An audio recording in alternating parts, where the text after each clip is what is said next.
2 weeks ago, a guy in red pajamas broke the biggest opening weekend in the history of movies. Not a record, the record.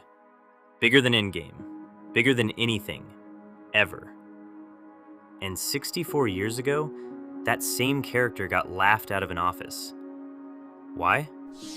Because people don't like spiders. 1962, New York. Stan Lee walks into his publisher's office with one idea. What if the superhero is a teenager? And Martin Goodman says no. Then he says no again. Then he says no a third time.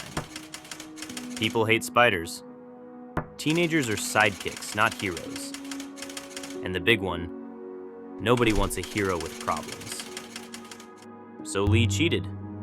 There was one magazine left on the schedule that Goodman had already killed. A dying little anthology book, nobody watching, running its very last issue. Issue 15.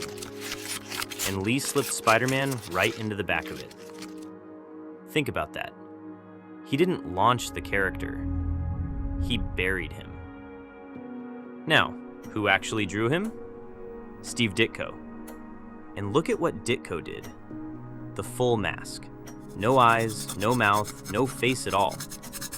Why? So anybody could be under there. Anybody. No shoes for climbing. Web shooters strapped to the wrists. Because this kid was broke and had to build his own powers in his bedroom. Ditko said it flat out years later. None of that was in the plan he was handed. That was all him. And Lee still threw out his cover art and had Jack Kirby redraw it. Goodman canceled the magazine before the sales numbers came back. And then the numbers came back. That dead book flew off the shelves. Goodman came sprinting down the hall and handed the spider his own title. Ditko drew the next 38 issues. And then, in 1966, he stood up and walked out. Never said why. Not once. He and Stan Lee never spoke again. 52 years, not a single word. Right up until Ditko died alone in a Manhattan apartment at 90 years old. But here's the part Goodman never understood. The Flaw was the whole character. A kid who can't make rent, who gets superpowers and immediately tries to make money off them, and loses his uncle for it. Every other hero on that shelf was a god or a billionaire.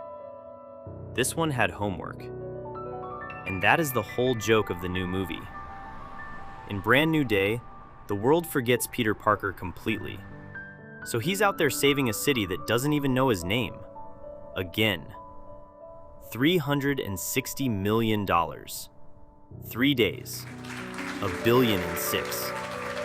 The biggest opening ever recorded on this planet, from the character that 3 grown men swore would never sell. Printed in the back of a magazine that was already dead. Nobody likes spiders. Sure.